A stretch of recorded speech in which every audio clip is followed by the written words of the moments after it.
स्वागत है प्यारे बच्चों आपके अपने गवर्नमेंट मंत्रा में। तो आज हम लोग नेक्स्ट प्रैक्टिस सेट स्टार्ट कर रहे हैं। तो आज की क्लास लगभग मान के चलिए आपका 100 MCQs है इस क्लास के अंदर। तो स्टार्ट करते हैं प्यारे बच्चों। तो देखिएगा, जो सबसे पहला क्वेश्चन है, कह रहा है कि प्रोग्राम या इलेक्ट्रॉनिक निर्देशों के सेट को क्या कहते हैं जो कंप्यूटर को बताता है कि क्या करना है। तो जैसा कि हम लोगों ने बात किया था कि जो कंप्यूटर होता है सबसे पहले क्या करता है, ये रॉ डेटा को क्या करता है, इंफॉर्मेशन में कन्वर्ट करता है और इंफॉर्मेशन से हमारे पास प्रोग्राम बनता है और देन आफ्टर आपके पास बनता है सॉफ्टवेयर। ठीक है, अब बात हो रही है यहाँ पे, देखिए ऑप्शन है मेनू का, मॉनिटर का, नेक्स्ट है हार्डवेयर का, सी है सॉफ्टवेयर का। तो प्रोग्राम या इलेक्ट्रॉनिक निर्देशों के सेट को हम लोग कहते हैं सॉफ्टवेयर प्यारे बच्चों। ठीक है, तो इसका ऑप्शन हो जाएगा सॉफ्टवेयर। तो सॉफ्टवेयर जो होता है इंस्ट्रक्शन और डेटा के समूह होता है जो हार्डवेयर को संचालित करता है और उसे बताता है कि कौन सा कार्य कैसे करना है। ठीक है, आई होप आपको समझ में आ रहा होगा। नेक्स्ट दूसरा क्वेश्चन देखिएगा प्यारे बच्चों, निरंतर सक्रिय सिस्टम प्रोग्राम प्रोसेस को क्या कहते हैं। ऐसा कौन सा प्रोग्राम होता है जो हमेशा एक्टिव रहता है कंप्यूटर के अंदर। ठीक है, उसको हम लोग बोलते हैं डीमन।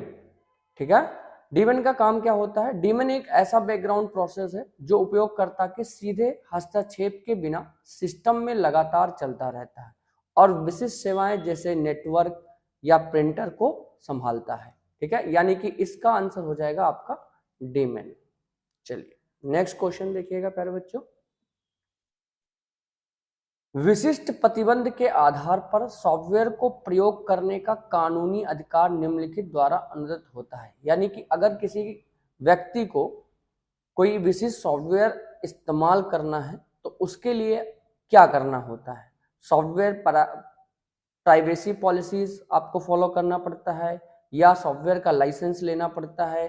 तीसरा ऑप्शन है सॉफ्टवेयर पासवर्ड मैनेजर आपको लेना पड़ता है या सॉफ्टवेयर लॉग इन करना पड़ता है।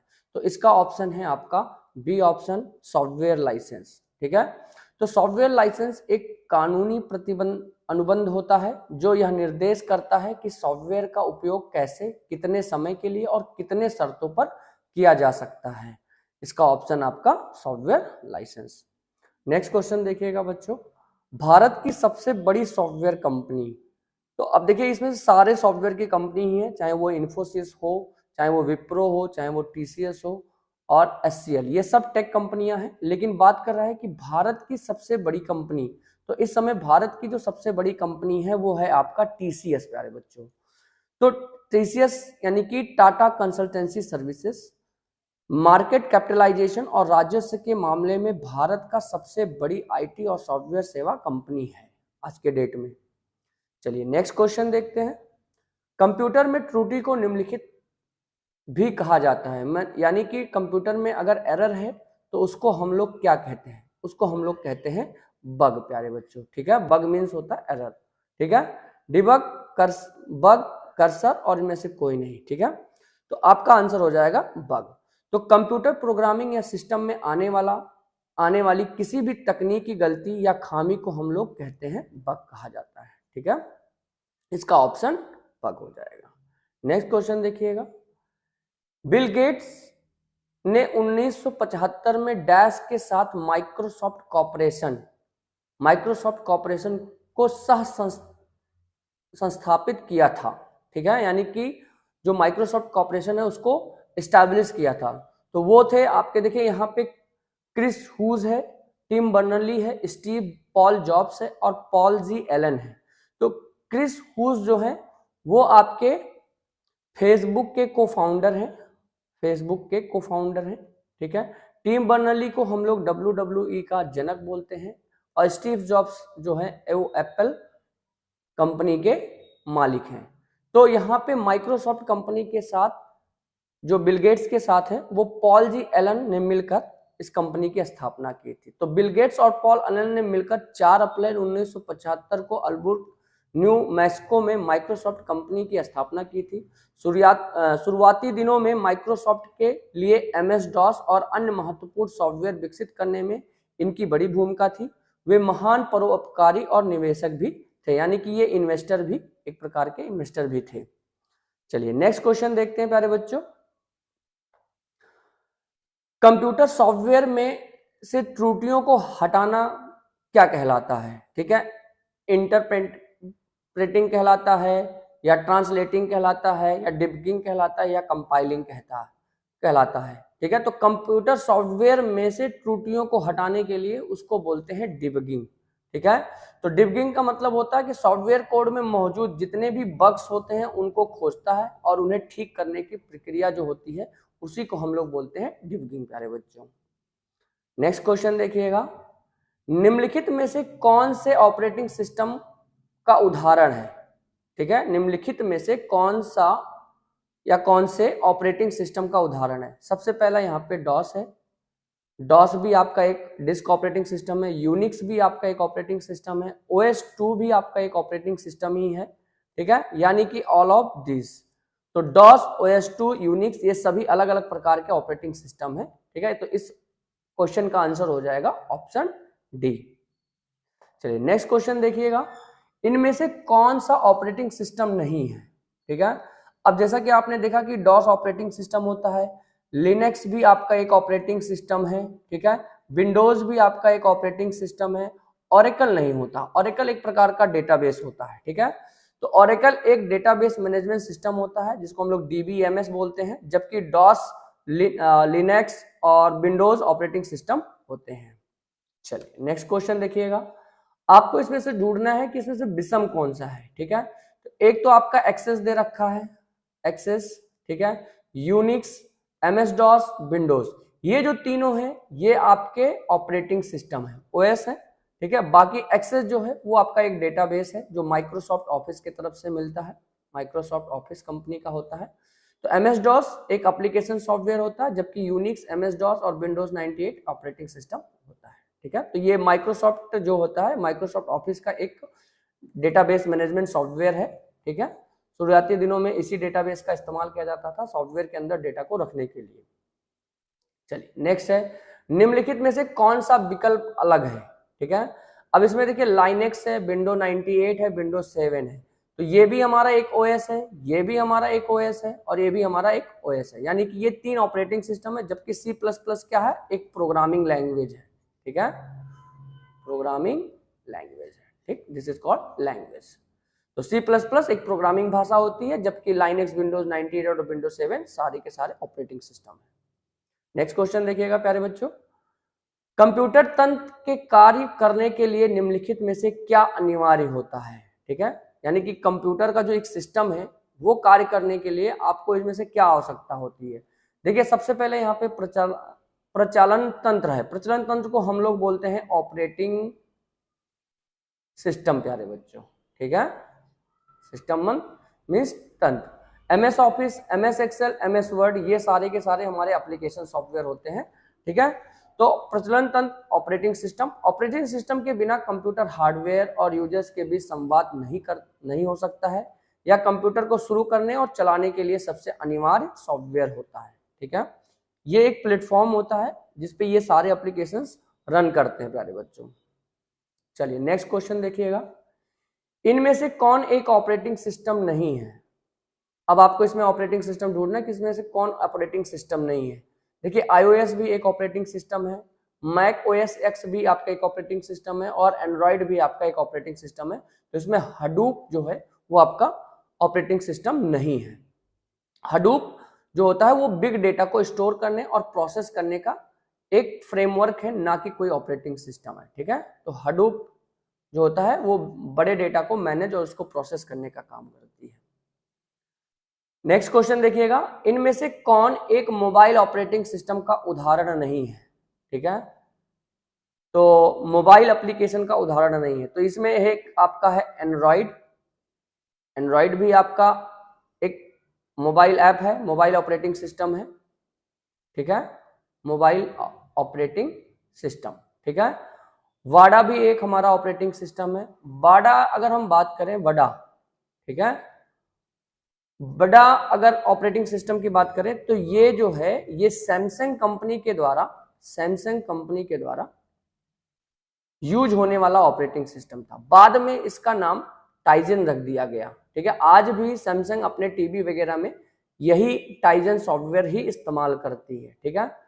सिम्बियन की बात करेंगे तो सिम्बियन जो नोकिया के मोबाइल आते थे पहले समय में, नोकिया, ठीक है, उसमें यूज होने वाला एक ऑपरेटिंग सिस्टम था। तो एंड्रॉयड भी, वाडा भी और सिम्बियन भी, ये तीनों अलग अलग ऑपरेटिंग सिस्टम है, जबकि फेडोरा आपका ऑपरेटिंग सिस्टम नहीं है, ठीक है। तो फेडोरा जो है वो मोबाइल ऑपरेटिंग सिस्टम की बात कर रहे थे, तो मोबाइल ऑपरेटिंग सिस्टम नहीं है। फेडोरा एक कंप्यूटर या डेस्कटॉप ऑपरेटिंग सिस्टम है जो लाइनेक्स पर आधारित होता है, जबकि एंड्रॉयड, वडा और ये सिम्बियन मोबाइल, ठीक है, सिम्बियन ये मोबाइल के लिए बनाए गए ऑपरेटिंग सिस्टम है। तो इस बात का ध्यान दीजिएगा, फेडोरा जो है, फेडोरा आपका वो कंप्यूटर ओएस है, ठीक है, कंप्यूटर में इस्तेमाल होने वाला ऑपरेटिंग सिस्टम है, ठीक है। चलिए नेक्स्ट क्वेश्चन देखिएगा। वह सॉफ्टवेयर जो उस तरीके को नियंत्रित करता है जिससे कंप्यूटर सिस्टम काम करता है और ऐसे साधन उपलब्ध कराता है जिसके द्वारा प्रयोगकर्ता कंप्यूटर के साथ इंटरैक्ट कर सकता है, कहलाता है।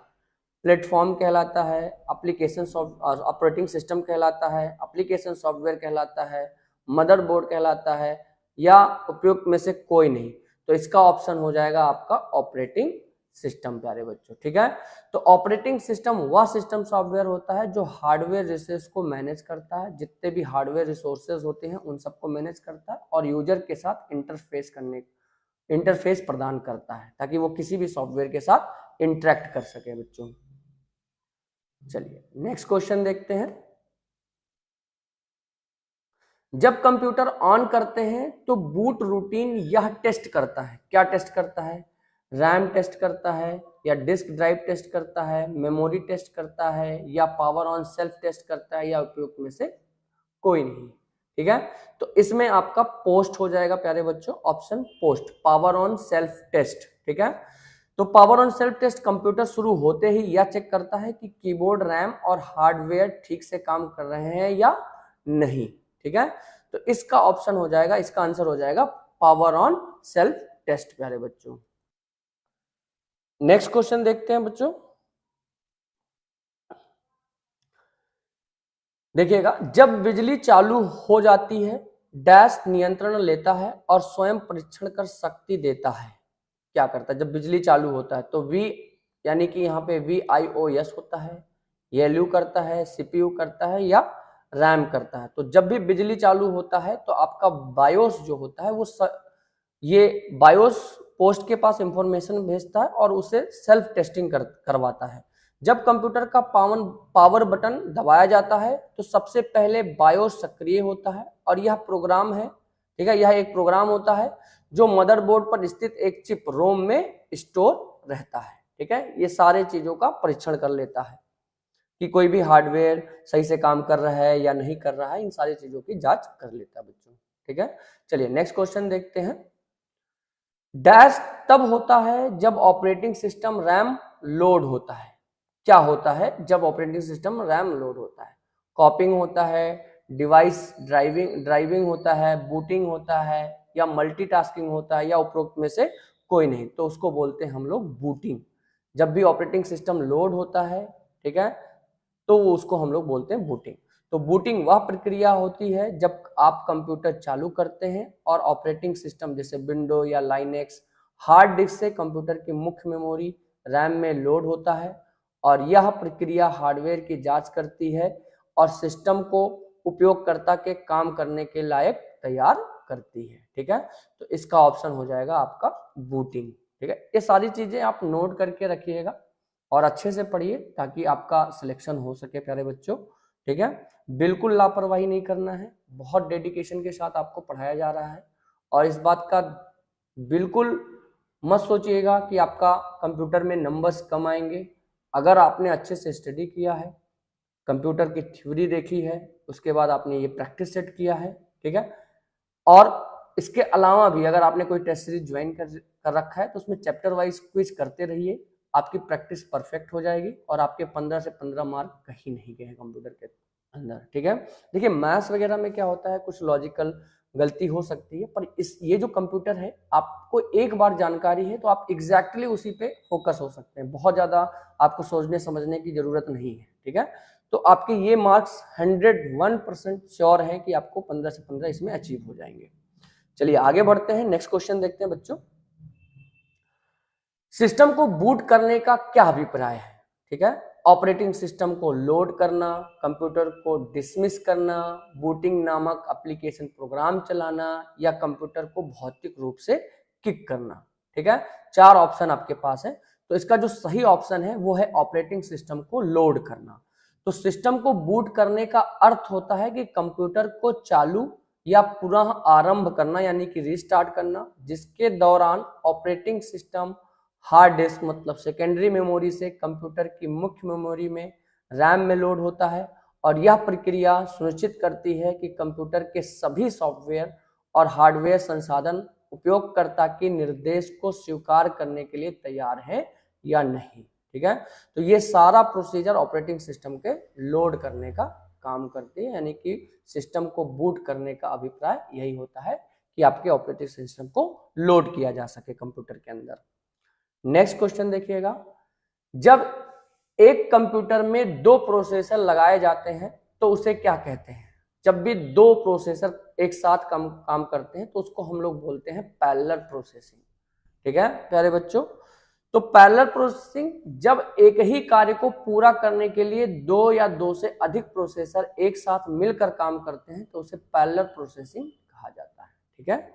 चलिए नेक्स्ट देखते हैं, एक समय में एक से अधिक एप्लीकेशन चलाने की ओएस की क्षमता को डैश कहते हैं, उसको बोलते हैं मल्टीटास्किंग, ठीक है प्यारे बच्चों। जब आपको एक समय में एक से अधिक एप्लीकेशन चलाने होते हैं या ओएस उसकी क्षमता होती है एक से अधिक एप्लीकेशन चलाने की, तो उसको हम बोलते हैं मल्टीटास्किंग। तो एक ही समय पर अलग अलग काम जैसे गाना सुनना, टाइपिंग करना, है ना, बातें करना, ये सारे काम जब आप करते हैं तो उसको हम लोग बोलते हैं मल्टीटास्किंग, ठीक है।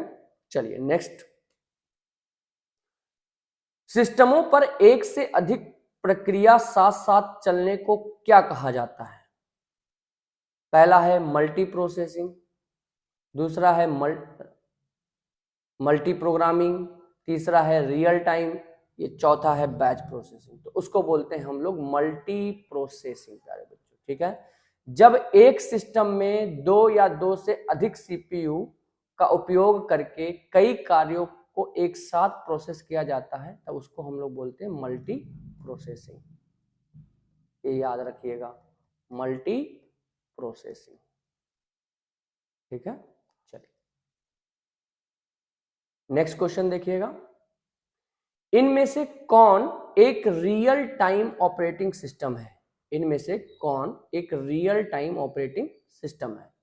सबसे पहला MS विंडोज, लाइनेक्स, तीसरा ऑप्शन है यूनिक्स, और चौथा ऑप्शन है आपका DNX, ठीक है। तो DNX जो है वो हमारा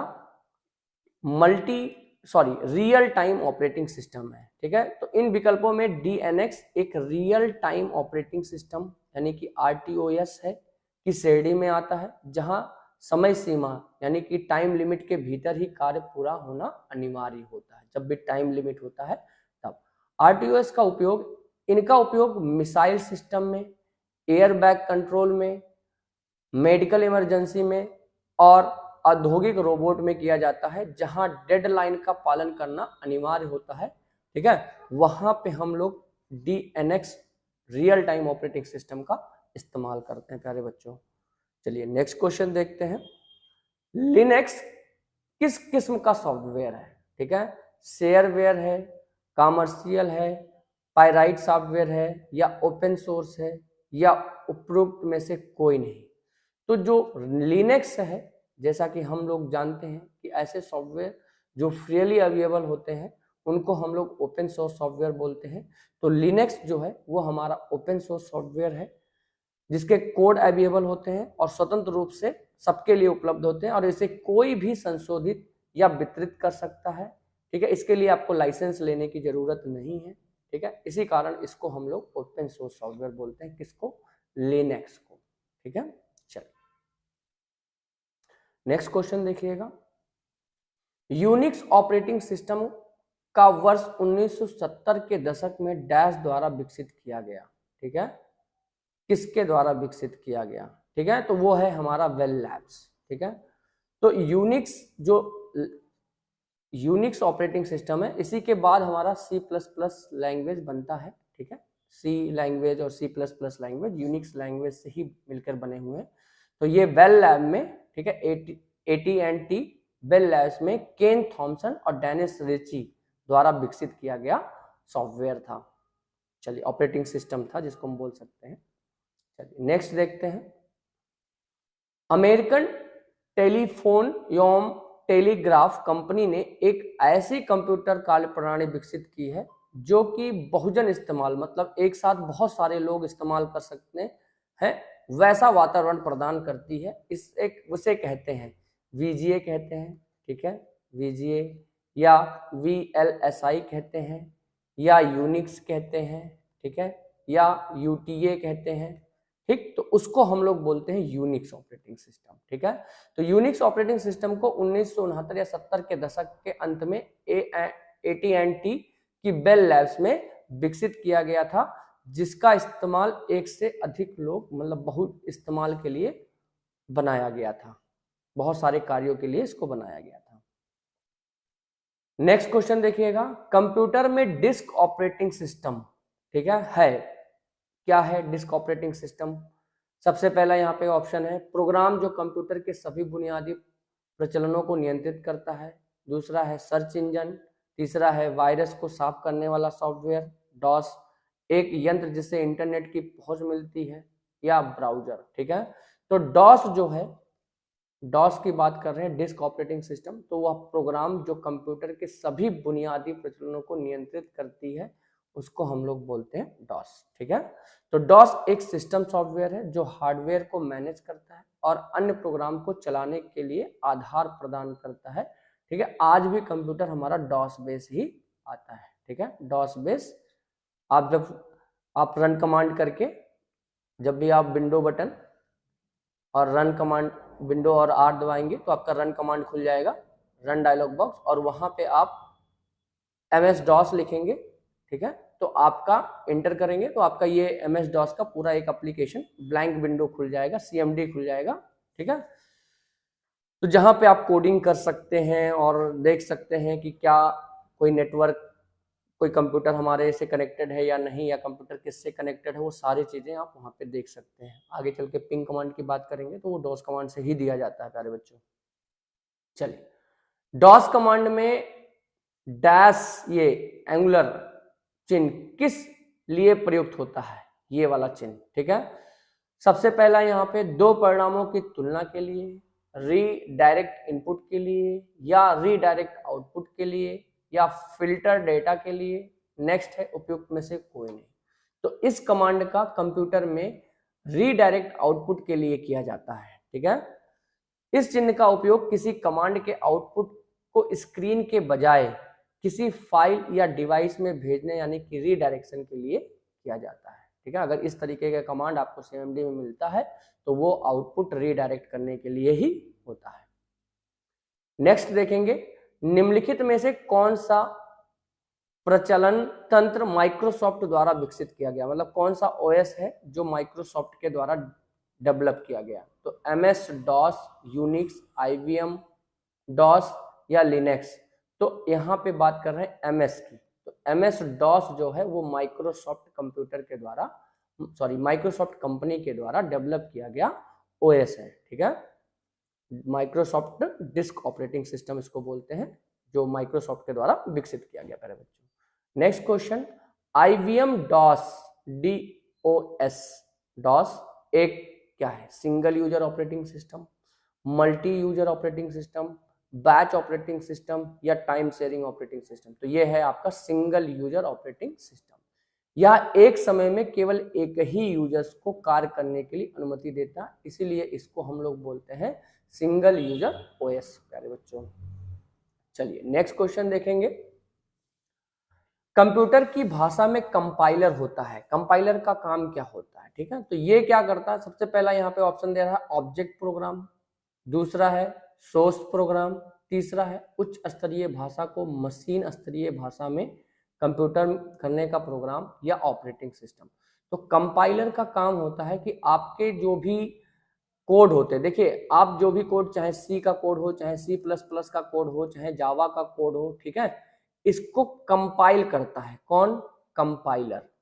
ठीक है, तो कंपाइल करके वो ऑब्जेक्ट कोड यानी कि नेटिव कोड में सारा चीज जनरेट करता है। अब नेटिव कोड का मतलब कहते हैं कि कंप्यूटर जैसा कि मशीन लैंग्वेज समझता है, ठीक है, 0 और 1 के फॉर्म में समझता है, तो वो उस कोड में पूरी भाषा को जनरेट करता है। ठीक है, तो इसीलिए इसका आंसर हो जाएगा उच्च स्तरीय भाषा को मशीन स्तरीय भाषा में रूपांतरित करता है। ठीक है, तो यह पूरे सोर्स कोड, चाहे वो हाई लेवल लैंग्वेज का कोई भी लैंग्वेज हो, C++, जावा कोई भी हो, वो एक साथ मशीन कोड 0 और 1 में बदल देता है। ठीक है, उसी को हम लोग बोलते हैं कंपाइलर। ठीक है, चलिए नेक्स्ट देखते हैं। कंप्यूटर में Yosemite, Mavericks, Mountain Lion, Snow Leopard, Tiger Panther, Jaguar, Puma और चीता, ठीक है, किसके संदर्भित करते हैं? ठीक है, तो यहाँ पे देखिए मैक ओएस एक्स, ठीक, दूसरा स्टोरेज सर्वर के पावर, या मैकिन्टोश के क्लोन, या पावर बुक्स। ठीक है, तो इसमें जो है वो मैक ओएस एक्स के वर्जन है। देखिए स्टीव जॉब ने एप्पल कंपनी की स्थापना की थी, तो उनका दो कॉन्सेप्ट था, एक बिग कैट करके, ठीक है, और एक आपका पैंथर करके, मतलब यहाँ पे चीता की बात कर रहे हैं। तो ये दो थीम पे वो प्रोजेक्ट डेवलप कर रहे थे। ठीक है, तो एप्पल अपने ऑपरेटिंग सिस्टम में मैक ओएस एक्स के विभिन्न संस्करणों को नाम, बिग कैट यहाँ पे बड़े बिल्ली जैसे, ठीक, टाइगर या लियोपार्ड और कैलिफोर्निया के स्थानों के नाम, ठीक है, पर रखता था। तो इस वजह से इसको मैक ओएस एक्स के वर्जन कहा जाता है। ठीक है, ये सारे वर्जन है मैक ओएस एक्स के। पैंथर बोल सकते हैं, बिग कैट, और यहाँ पे जो एक कैलिफोर्निया है, उनके स्थानों के नाम से वो थीम बेस्ड काम करते थे, जिसके वजह से आपका ये नाम इतने सारे उन चीजों को डिफाइन करते हैं। चलिए नेक्स्ट क्वेश्चन देखते हैं।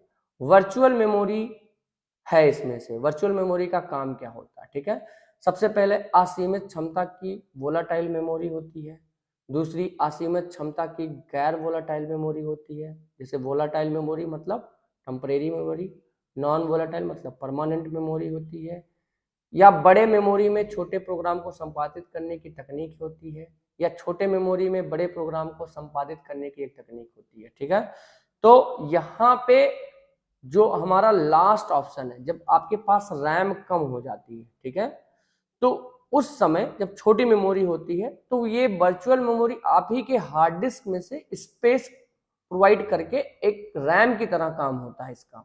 ठीक है, तो वर्चुअल मेमोरी वास्तव में कंप्यूटर की जो भौतिक रैम का हिस्सा तो नहीं होता, बल्कि ये सेकेंडरी स्टोरेज पर एक आरक्षित स्थान होता है, एक फिक्स मेमोरी कर दिया जाता है। यह एक ऐसी तकनीक है जो ऑपरेटिंग सिस्टम को भ्रम, इल्यूजन में देती है कि कंप्यूटर के पास मुख्य मेमोरी रैम से कहीं अधिक मेमोरी उपलब्ध है।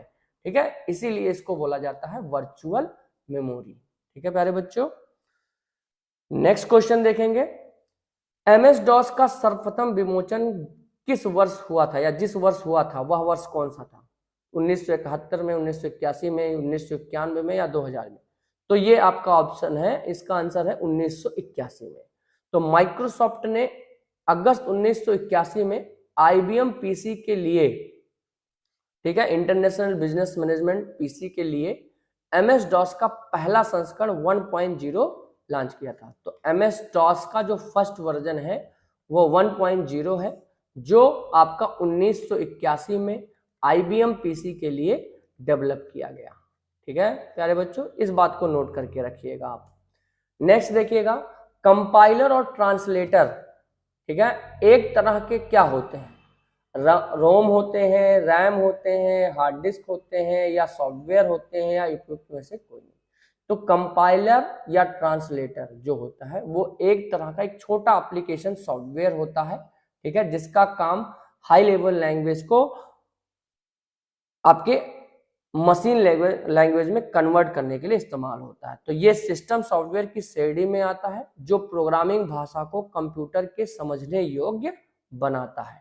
ठीक है प्यारे बच्चों, नेक्स्ट बात करते हैं, निम्न त्रुटियों में से किसकी कंपाइलर द्वारा पहचान की जाती है? लॉजिकल त्रुटि की, या हार्डवेयर त्रुटि की, या इमेज त्रुटि की, या ये सभी?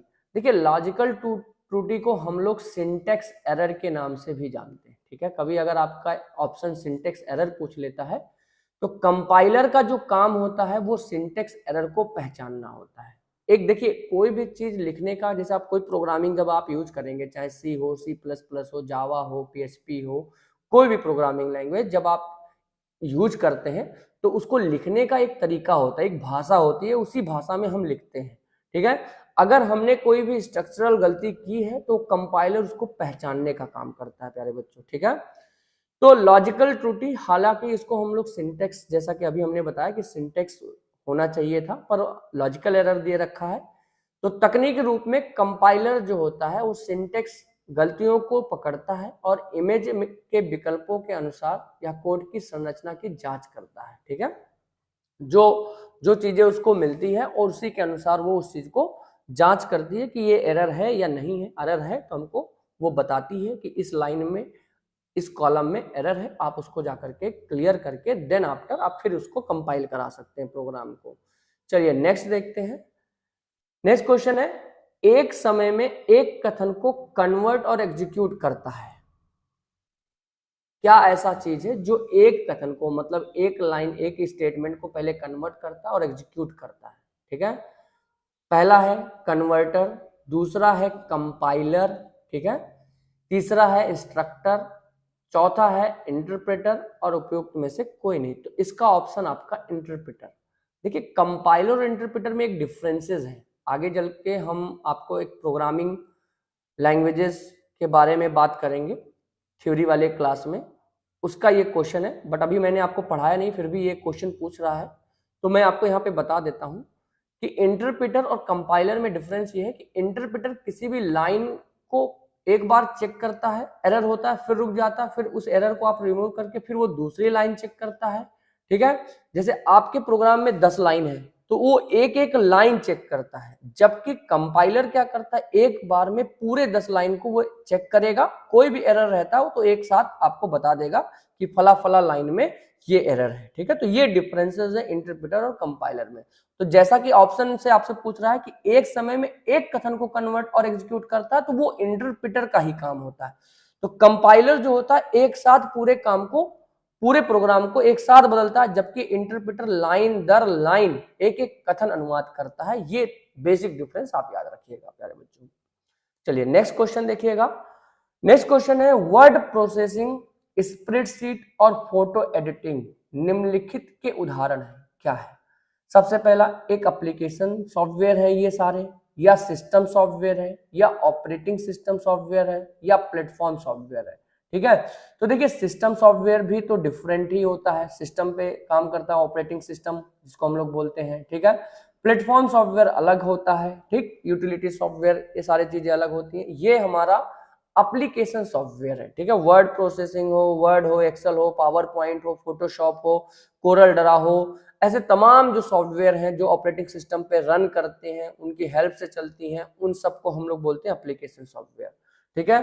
तो जो सॉफ्टवेयर किसी विशेष कार्य जैसे टाइपिंग, फोटो एडिटिंग के लिए बनाए जाते हैं, उन सबको हम लोग एप्लीकेशन सॉफ्टवेयर कहते हैं प्यारे बच्चों।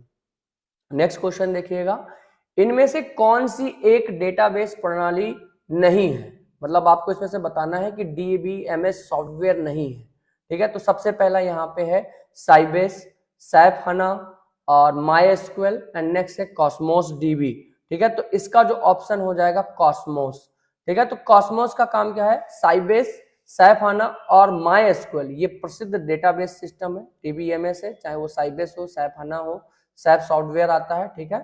नेक्स्ट है माई एसक्यूएल, ये सारे जो है वो हमारे डीबीएमएस के सॉफ्टवेयर होते हैं, जबकि कॉस्मोस इस श्रेणी में नहीं आता है, ये माइक्रोसॉफ्ट एज्योर, ठीक है, एज्योर द्वारा प्रदान किया गया एक नो एसक्यूएल, ठीक है, नो एसक्यूएल और क्लाउड आधारित डेटाबेस होता है, या ग्लोबल डिस्ट्रीब्यूशन के लिए जाना जाता है, जिसका अर्थ है कि दुनिया के किसी भी कोने से डेटा को बहुत कम देरी यानी कि लेटेंसीज के साथ एक्सेस किया जा सकता है। तो इसमें क्वेरीज वगैरह जो होता है, नो एसक्यूएल का मतलब स्ट्रक्चर्ड क्वेरी लैंग्वेज, ठीक है, ये याद रखिएगा, स्ट्रक्चर क्वेरी लैंग्वेज होता है। जैसा कि आप लोग जानते होंगे, जैसे कभी आप कोई फॉर्म फिलअप करते हैं, जैसे ऑनलाइन कोई फॉर्म, जैसे मान लीजिए आपने ही लेखपाल का फॉर्म भरा होगा, ठीक है, तो आपका जो डेटा होता है वो जहां जाकर के सेव होता है, ठीक है, उसी को वो डेटाबेस में कैसे सेव होता है, वो इसी फॉर्म में एक स्ट्रक्चर्ड क्वेरी लैंग्वेज के फॉर्म में सेव होता है, ठीक है। मतलब आपका डेटा तो नॉर्मली सेव हो जाता है, लेकिन जब हम डाटा रिट्रीव करते हैं वहां से, या हमको टेबल बनाना है या उसमें रो कॉलम बढ़ाना है, तो इन सारी चीजों का जो कमांड होता है टेबल के अंदर, स्ट्रक्चर क्वेरी लैंग्वेज के अंदर, वो इसी एसक्यूएल के थ्रू दिया जाता है, ठीक है। तभी आपके वो जो नेम, फॉर्म्स और ये सारी चीजें बनती हैं, नेम है, फादर नेम है, एज है, और ये सारी चीजों, डेट ऑफ बर्थ है, ये सारे जाकर के उस जगह पे सेव हो जाते हैं, ठीक है। अगर वहां से डेटा जो रिट्रीव होता है वो स्ट्रक्चर्ड क्वेरीज लैंग्वेज के माध्यम से रिट्रीव होता है, लेकिन आप तो रोल नंबर डालते हो, आपको डेटा मिल जाता है, लेकिन उसके बिहाइंड जो प्रोसीजर होता है वो ये स्ट्रक्चर्ड क्वेरी लैंग्वेज का ही होता है। जो डेटाबेस संभालते हैं वो लोग इस चीज को जानते हैं। चलिए नेक्स्ट क्वेश्चन यहां पे देखेंगे, डैश आवश्यक डेटा असंगता, निर्भरता और अधिकृत पहुंच संबंधी समस्त समस्याओं को कम करने की सुविधा उपलब्ध कराता है। वो डेटाबेस है, टेबल्स है, या डीबीएमएस है, या डेटाबेस है, या प्रोजेक्शन पासवर्ड है, या डेटा का केंद्रीकरण है, ठीक है। तो इसका आंसर हो जाएगा आपका डीबीएमएस, ठीक है, जो क्या करता है, अनावश्यक दोहराव, जैसे कोई डेटा रिपीट न, जैसे आपने एक फॉर्म भर दिया और फिर दोबारा आप फॉर्म फिलअप करने जा रहे हो तो आपको एक मैसेज देता है कि ऑलरेडी एग्जिस्ट, ठीक है। तो वो सारा चीज कहां से मैनेज होता है, डेटाबेस मैनेजमेंट के थ्रू, ठीक है, और इनकंसिस्टेंसी, असंगता को भी कम करता है। ये सारे काम डेटाबेस मैनेजमेंट सिस्टम का होता है, ठीक है, डीबीएमएस का होता है। नेक्स्ट यहां पे देखेंगे, कौन कंपाइलर का भाग नहीं है, ठीक है, कंपाइलर का भाग नहीं है, इसमें से ध्यान देना है, ठीक है। कंपाइलर के अंदर क्या क्या होता है, ठीक है, तो सबसे पहले यहाँ पे दे रखा है सिमेंटिक एनालाइजर, दूसरा है कोड जनरेटर, तीसरा है लेक्सिल एनालाइजर और चौथा है लिंकर, ठीक है। तो ये देखिएगा जो कंपाइलर के अंदर जो प्रोसीजर होता है वो सबसे पहले ये होता है लिक्सल। लिक्सल क्या करता है, छोटे छोटे चीजों को पहले कन्वर्ट करता है, ठीक है, उसके बाद उसको एनालाइज करता है कंपाइलर के अंदर, फिर एनालाइज होता है कि वो सिस्टमैटिक तरीके से सही है या नहीं, या उसका सिंटेक्स सही है या नहीं, देन वो ऑब्जेक्ट कोड में कन्वर्ट करता है किसी भी हाई लेवल लैंग्वेज को। तो सबसे पहला स्टेप 1, फिर स्टेप 2 में ये होता है और स्टेप 3 में ये होता है। ये क्या है, लिंकर जो होता है वो कंपाइलर से बाहर का भाग होता है, यानी कि कंपाइलर का भाग नहीं होता है, तो इस बात को समझिएगा। लिंकर कंपाइलर के बाद का चरण होता है जो ऑब्जेक्ट फाइल को जोड़कर एक EXE बनाता है। जैसे आप कभी भी देखते होंगे setup.exe रहता है, ठीक है, setup.exe किसी भी सॉफ्टवेयर की जो EXE बनती है, ठीक है, वो लिंकर के माध्यम से बनती है। तो यह कंपाइलर द्वारा जनरेट किए गए कोड को लाइब्रेरी फंक्शन के साथ लिंक करता है, ठीक है। चलिए नेक्स्ट क्वेश्चन देखते हैं, डेटाबेस को मैनेज करने के लिए इनमें से किसका प्रयोग किया जाता है। तो आपको जैसा कि डेटाबेस को मैनेज करने के लिए डीबीएमएस का प्रयोग किया जाता है, तो इसका आंसर होगा डेटाबेस मैनेजमेंट सॉफ्टवेयर। डेटा को मैनेज करने की जहां भी बात आएगी वो डेटाबेस मैनेजमेंट सॉफ्टवेयर ही होता है प्यारे बच्चों। नेक्स्ट क्वेश्चन देखिएगा, एक डेटाबेस में फील्ड होती है, फील्ड को हम लोग क्या कहते हैं डेटाबेस के अंदर, लेबल कहते हैं, सूचना की तालिका कहते हैं, या संबंधित रिकॉर्ड का समूह कहते हैं, या जानकारी की श्रेणी कहते हैं। तो इसका ऑप्शन है जानकारी की श्रेणी। मतलब जैसे नेम चाहिए, फादर नेम चाहिए, यानी कि टेबल के जो कॉलम है, ठीक है, जैसे नेम, फादर नेम या एड्रेस, ठीक, तो इसको हम लोग डेटाबेस के अंदर जो कुछ भी होता है वो टेबल के फॉर्म में ही जाता है प्यारे बच्चों, ठीक है, इस बात को ध्यान रखिएगा। तो जानकारी जो कुछ भी जाएगा वो बिल्कुल रो एंड कॉलम के फॉर्म में जाएगा, जहां पे हम कॉलम को हम लोग फील्ड बोलते हैं, ठीक है, इस बात को ध्यान रखिएगा। तो टेबल के कॉलम को फील्ड कहते हैं, जो कि विशिष्ट प्रकार की जानकारी जैसे नाम, रोल नंबर आदि को दर्शाता है, ठीक है, तो इसको हम लोग फील्ड बोलते हैं। चलिए नेक्स्ट क्वेश्चन, इंफॉर्मेशन के स्टोरेज और रिट्रीवल को ऑर्गेनाइज करने वाला सॉफ्टवेयर एक है। इंफॉर्मेशन को स्टोर करने के लिए और रिट्रीवल है ये, रिट्रीवल को ऑर्गेनाइज करने वाला सॉफ्टवेयर क्या है? ऑपरेटिंग सिस्टम या डेटाबेस प्रोग्राम या डेटाबेस वेयरहाउस या उपरोक्त में से कोई नहीं। तो इसका ऑप्शन हो जाएगा आपका डेटाबेस प्रोग्राम। जब भी इंफॉर्मेशन आएगा वो डेटाबेस प्रोग्राम के अंदर ही जाएगा, ठीक है। तो डेटाबेस प्रोग्राम सूचना को व्यवस्थित तरीके से संयोजने और वापस पाने यानी कि रिट्रीव में मदद करता है। देखिए एक स्ट्रक्चर फ्रेम में जब डेटा रहेगा तभी आप डेटा को आसानी से प्राप्त कर सकते हैं। जैसे एक रूम है, मान लीजिए आपके पास 100 कपड़े हैं, 100 कलर के हैं और आपने ऐसे इधर उधर कर दिया, तो आपको ढूंढने में तो टाइम लगेगा, ठीक है। तो इसी चीज को मैनेज करने के लिए, जैसे मान लीजिए आपने फॉर्म भरा, लाखों लोग फॉर्म भरते हैं और एक कीवर्ड पे अगर डेटा मैनेज नहीं होता तो शायद हर किसी का पासवर्ड एक जैसा होता, हर किसी का नाम एक जैसा होता या कोई रोल नंबर एक जैसा हो जाता, तो ये सिस्टम जो है थोड़ा सा गड़बड़ हो जाता, ठीक है। तो इसीलिए डेटाबेस प्रोग्राम बनाया गया जिसमें डेटा एक ऑर्गेनाइज फॉर्म में रहता है ताकि आप डेटा को आसानी से रिट्रीव कर पाए बच्चों, ठीक है। चलिए नेक्स्ट क्वेश्चन देखते हैं। डीटीपी का पूरा रूप है, डीटीपी को हम लोग बोलते हैं डेस्कटॉप पब्लिशिंग सॉफ्टवेयर, ठीक है, पब्लिशिंग सॉफ्टवेयर, यानी कि यहां पे देखिएगा डेस्कटॉप पब्लिशिंग, ठीक। चलिए जैसे कोरल ड्रॉ है, कोरल ड्रॉ, ठीक है, अगर आपने नाम सुना होगा, शादी का कार्ड वगैरह इस पे डिजाइन होता है, तो ये कोरल ड्रॉ जो सॉफ्टवेयर है इस पे, इसी को हम लोग डीटीपी बोल सकते हैं, डेटाबेस पब्लिशिंग सॉफ्टवेयर बोलते हैं। इसका उपयोग उच्च गुणवत्ता वाले दस्तावेज, मैगजीन, ब्राउजर प्रिंट करने के लिए कंप्यूटर पर किया जाता है, ठीक है। तो जो प्रिंटिंग सॉफ्टवेयर जितने भी हैं वो हमारे डीटीपी सॉफ्टवेयर कहलाते हैं, चाहे वो कोरल ड्रॉ हो, चाहे फोटोशॉप हो, ये सारी चीजें, ठीक है। कैड का अर्थ क्या है? कैड, ठीक है, कैड कंप्यूटर एडेड डिजाइन या कॉम्पैक्ट एडिंग डिजाइन या कंप्यूटर एल्गोरिथम फॉर डिजाइन या कंप्यूटर एप्लीकेशन इन डिजाइन। तो कैड जो होता है वो है कंप्यूटर एडेड डिजाइन, ठीक है। तो जैसे घर के नक्शे वगैरह जो बनते हैं 2D या 3D जो डिजाइन बनते हैं वो कैड सॉफ्टवेयर के ऊपर ही बनते हैं, ठीक है। तो इंजीनियरिंग और आर्किटेक्चर द्वारा 2D या 3D डिजाइन बनाने के लिए कैड सॉफ्टवेयर का उपयोग किया जाता है, इस बात को ध्यान रखिएगा, ठीक है। चलिए नेक्स्ट, निम्नलिखित में से किस क्षेत्र में स्प्रेडशीट सॉफ्टवेयर अधिक उपयोगी होता है? मनोविज्ञान के लिए स्प्रेडशीट सॉफ्टवेयर को हम लोग बोलते हैं एक्सेल, एक्सेल को भी हम लोग स्प्रेडशीट सॉफ्टवेयर ही बोलते हैं।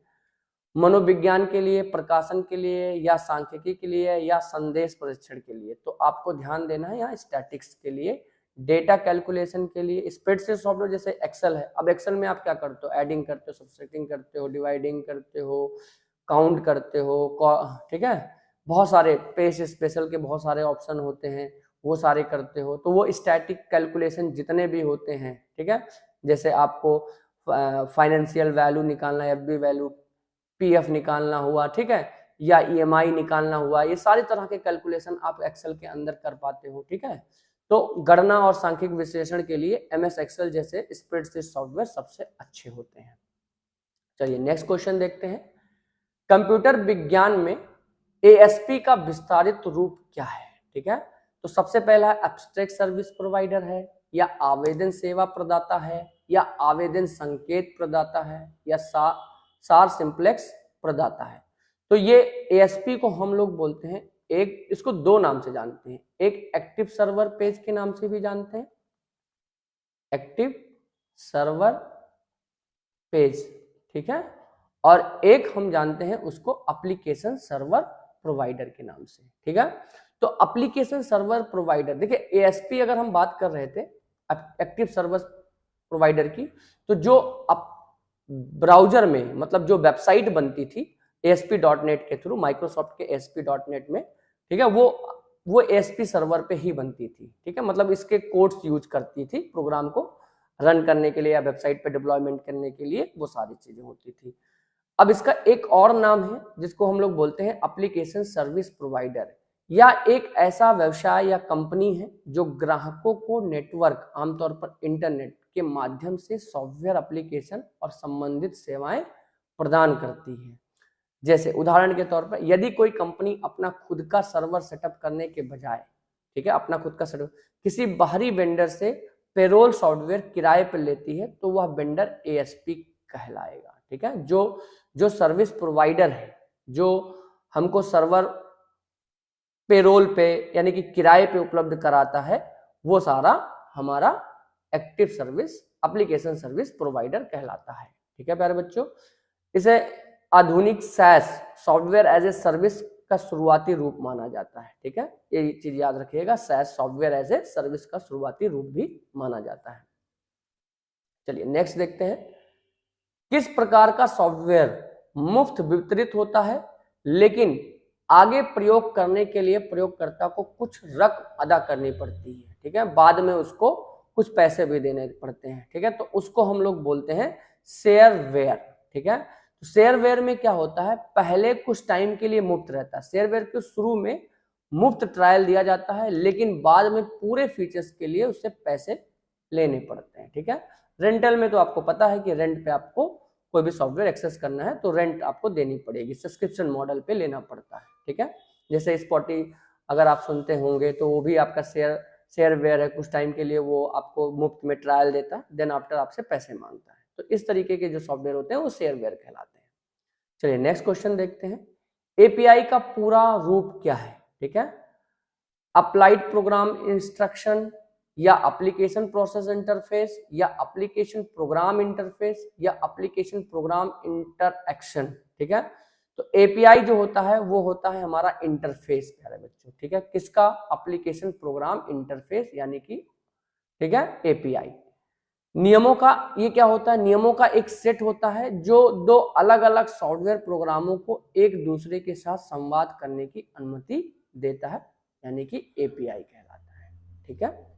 चलिए एपीआई जैसे मान लीजिए कोई आपको सॉफ्टवेयर बनाना है, यानी कि आपको मान लीजिए पेमेंट गेटवे लगवाना है, तो आपको उसका एपीआई लेना पड़ता है, ठीक है। तो एपीआई जब लगा देंगे तो आपका प्रोग्राम, आपका सॉफ्टवेयर उनके सॉफ्टवेयर से कोलैबोरेट कर लेगा और जो भी चीजें सर्विसेज होंगी वो आपको मिलती रहेंगी प्यारे बच्चों। चलिए नेक्स्ट देखते हैं, जीआईएस किसका लघु रूप है, ग्लोबल इंस्टीट्यूट फॉर साइंस या जियोग्राफिकल इंटरनेशनल स्टूडियोज या जियोग्राफिकल इंफॉर्मेशन सिस्टम या ग्लोबल इंफॉर्मेशन सिस्टम। तो ये होता है geographical information system, option number 3 is the right. GIS क्या होता है, एक कंप्यूटर सिस्टम होता है जो भौगोलिक डेटा मतलब जियोग्राफिकल डेटा को कैप्चर करता है, स्टोर करता है, उसको चेक करता है एंड देन प्रदर्शित करने के लिए उपयोग किया जाता है, यानी कि आपको डिस्प्ले करा देता है, ठीक है। तो ये जियोग्राफिकल डेटा का काम होता है, ठीक। चलिए नेक्स्ट क्वेश्चन देखिएगा, एक कंप्यूटर प्रोग्राम जिससे कंप्यूटर का प्रयोग करना आसान हो जाता है, एक कंप्यूटर प्रोग्राम जिससे कंप्यूटर का प्रयोग करना आसान हो जाता है उसको क्या कहते हैं, ऑपरेटिंग सिस्टम कहते हैं या एप्लीकेशन प्रोग्राम कहते हैं या नेटवर्क कहते हैं या यूटिलिटी सॉफ्टवेयर कहते हैं। तो उसको हम लोग बोलते हैं यूटिलिटी सॉफ्टवेयर। देखिए ये क्या होता है, एक छोटा प्रोग्राम होता है जिससे कंप्यूटर में प्रयोग करना आसान होता है, जैसे मान लीजिए एंटीवायरस है, ठीक है, तो ये सारे डिस्क क्लीनर है, ये सारे जो सॉफ्टवेयर होते हैं ये यूटिलिटी सॉफ्टवेयर होते हैं, कंप्यूटर के लिए हेल्पफुल होते हैं। तो यूटिलिटी सॉफ्टवेयर कंप्यूटर के रख रखाव, सुरक्षा, प्रदर्शन को बेहतर बनाने के लिए यूज होता है। जैसे एंटीवायरस हो गया, डिस्क क्लीनर हो गया, जिससे यूजर के लिए काम आसान हो जाता है। यानी कि सेफ्टी पर्पज से ये चीजें कंप्यूटर के लिए हेल्पफुल होती हैं। चलिए नेक्स्ट क्वेश्चन देखते हैं बच्चों। ऑपरेटिंग सिस्टम और यूटिलिटी प्रोग्राम सॉफ्टवेयर के उस वर्ग के हैं जिसे डैश कहा जाता है। जो ऑपरेटिंग सिस्टम है या यूटिलिटी सॉफ्टवेयर है वो एप्लीकेशन सॉफ्टवेयर है या सीक्वेंशियल सॉफ्टवेयर है या सॉफ्टवेयर स्विट्स हैं, बायोस सॉफ्टवेयर हैं या सिस्टम सॉफ्टवेयर है, तो उसको हम लोग बोलते हैं सिस्टम सॉफ्टवेयर के प्रकार। क्योंकि सिस्टम सॉफ्टवेयर में हम लोग ये पढ़े ही थे, ठीक है, कि सिस्टम सॉफ्टवेयर में क्या क्या आता है, ठीक है। तो उसमें आपका ऑपरेटिंग सिस्टम और यूटिलिटी प्रोग्राम जो हो जाते हैं, सॉफ्टवेयर जो आते हैं, वो इस वर्ग के सिस्टम सॉफ्टवेयर के अंदर आते हैं। तो सिस्टम सॉफ्टवेयर वे प्रोग्राम होते हैं जो कंप्यूटर के आंतरिक कार्यों को नियंत्रित करते हैं और हार्डवेयर के साथ सीधे इंटरेक्ट करते हैं, ठीक है। देखिए हम लोगों ने पढ़ा था कि जो सॉफ्टवेयर होता है वो सिस्टम सॉफ्टवेयर और एप्लीकेशन सॉफ्टवेयर में बटा होता है, पर एक सॉफ्टवेयर हम लोगों ने पढ़ा था यूटिलिटी सॉफ्टवेयर, वो यूटिलिटी सॉफ्टवेयर भी सिस्टम सॉफ्टवेयर का ही हिस्सा होता है, इस बात को ध्यान रखिएगा आप। चलिए नेक्स्ट बात करते हैं, निम्न में से कौन यूटिलिटी सॉफ्टवेयर का प्रकार नहीं है? इसमें से कौन यूटिलिटी सॉफ्टवेयर नहीं है? एक तो आपका एंटीवायरस यूटिलिटी सॉफ्टवेयर है, बैकअप सॉफ्टवेयर की बात करेंगे तो ये भी हमारा यूटिलिटी सॉफ्टवेयर है, डिस्क टूल की बात करेंगे तो ये भी यूटिलिटी सॉफ्टवेयर है, एक हमारा ब्राउजर बचता है, ठीक है, जैसे क्रोम ब्राउजर है, तो ये क्या है, ये एक एप्लीकेशन सॉफ्टवेयर है, जबकि antivirus, backup tool utility software के ही श्रेणी में आते हैं। चलिए नेक्स्ट देखते हैं, यूजर्स और ऑपरेटिंग सिस्टम के बीच संपर्क की पद्धति का नियंत्रण इनमें से किसके द्वारा किया जाता है? ठीक है, तो इसमें देखिएगा यूजर और ऑपरेटिंग सिस्टम के बीच जो है संपर्क की बात हो रही है, तो वो यूजर इंटरफेस कहलाता है या लैंग्वेज ट्रांसलेटर कहलाता है या प्लेटफॉर्म कहलाता है या स्क्रीन शेयर कहलाता है या उपयुक्त में से कोई नहीं। तो देखिए अगर हम आप लोग आपस में पढ़ पा रहे हैं तो एक इंटरफेस है हम लोगों के माध्यम में, यानी कि डिस्प्ले है, तो उसको हम लोग यूजर इंटरफेस बोलते हैं, यूआई है। यूजर इंटरफेस वह माध्यम होता है जिसके द्वारा मनुष्य कंप्यूटर या मशीन के साथ बातचीत या इंटरेक्शन करता है, बातचीत करता है यानी कि देख सकता है, ठीक है, उस पर सारे इंफॉर्मेशन शेयर कर सकता है, तो ये इंटरफेस ही होता है प्यारे बच्चों। नेक्स्ट क्वेश्चन देखिएगा, कंप्यूटर बूट नहीं कर सकता यदि उसमें डैश नहीं है, कंपाइलर नहीं है या लोडर नहीं है या ऑपरेटिंग प्रणाली नहीं है या असेंबलर या संग्राहक नहीं है या उपयुक्त में से कोई नहीं, ठीक है। तो इसमें बात करेंगे ऑपरेटिंग प्रणाली की, ठीक है। तो ऑपरेटिंग सिस्टम मतलब ओएस वह मुख्य सॉफ्टवेयर होता है जो कंप्यूटर को शुरू करने के लिए रैम में लोड होना अनिवार्य है, इसके बिना कंप्यूटर केवल एक खाली डिब्बा होता है, ठीक है। तो ऑपरेटिंग सिस्टम यानी कि ओएस होना बहुत जरूरी होता है। नेक्स्ट क्वेश्चन देखिएगा, वॉइस डेटा को वर्ड्स में परिवर्तित करता है जिसे कंप्यूटर द्वारा आसानी से समझा जा सकता है, तो उसको हम लोग देखिए वॉइस रिकॉग्नाइजेशन की बात करें तो स्पीच इनपुट हार्डवेयर या स्पीच रिकॉग्नाइजेशन सॉफ्टवेयर, तो इसका आंसर हो जाता है स्पीच रिकॉग्नाइजेशन सॉफ्टवेयर, ठीक। ध्यान दीजिएगा कि यह तकनीकी मानव आवाज को डिजिटल टेक्स्ट या कमांड में बदलता है, जैसे हमारा गूगल असिस्टेंट है या सिरी है या एलेक्सा है, तो ये सारी चीजें जो है वो स्पीच रिकॉग्नाइज्ड होता है। आप अपने कंप्यूटर को भी स्पीच रिकॉग्नाइजेशन ऑन करके चला सकते हैं, ऑपरेट कर सकते हैं सारी चीजों को, ठीक है।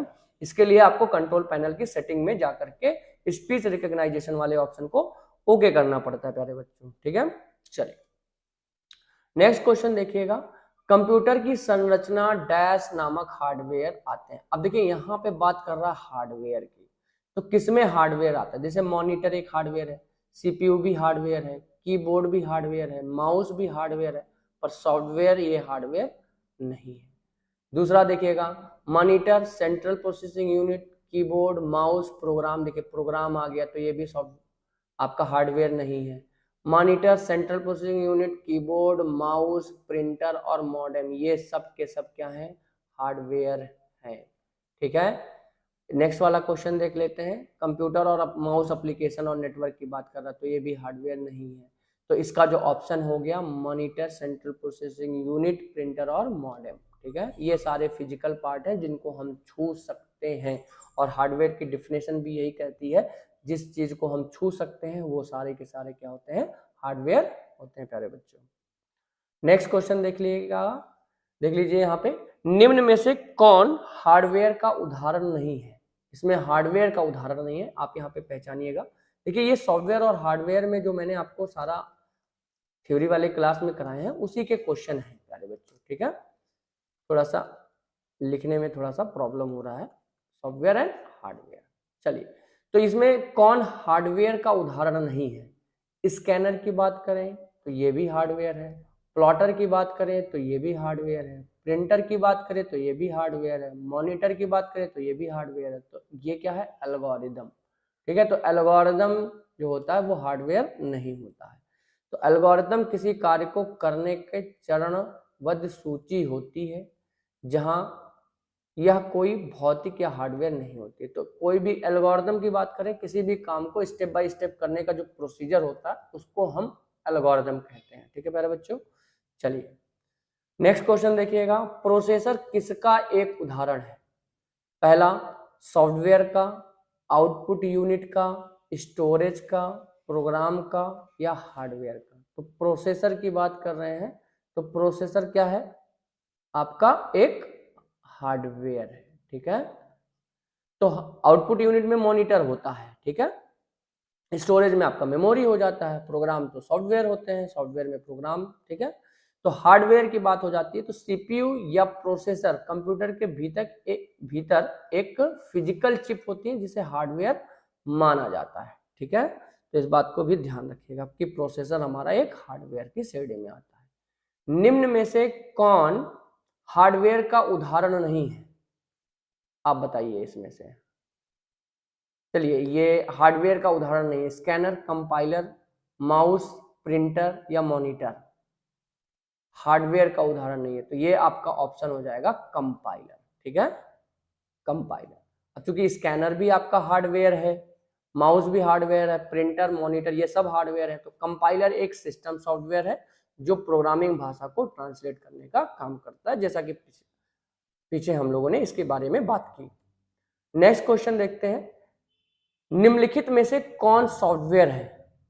अब इसमें बताना है कौन सॉफ्टवेयर है। माउस तो आपका हार्डवेयर हो गया, प्लॉटर हार्डवेयर हो गया, स्कैनर हार्डवेयर हो गया, प्रिंटर हार्डवेयर हो गया। तो विजुअल बेसिक जो है ना, वो हमारा एक प्रोग्रामिंग लैंग्वेज है, ठीक।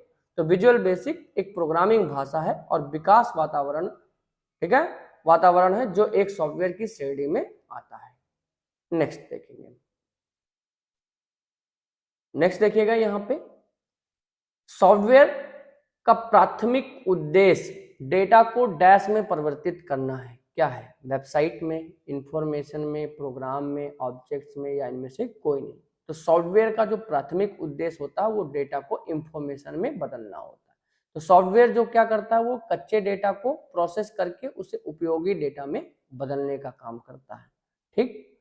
चलिए नेक्स्ट, डैश से तात्पर्य अनाधिकृत रूप से सॉफ्टवेयर की कॉपी और वितरण से है, ठीक है। अब देखिए यहाँ पे पहला ग्रिम्स है या सॉफ्टवेयर पायरेसी है, क्रैकिंग है, हैकिंग है या सॉफ्टवेयर लिटरेसी है, ठीक है। तो अनाधिकृत रूप से सॉफ्टवेयर की कॉपी या वितरण से संबंधित है, तो उसको बोलते हैं हम लोग, क्या बोलते हैं, ध्यान दीजिएगा, सॉफ्टवेयर पायरेसी, ठीक है।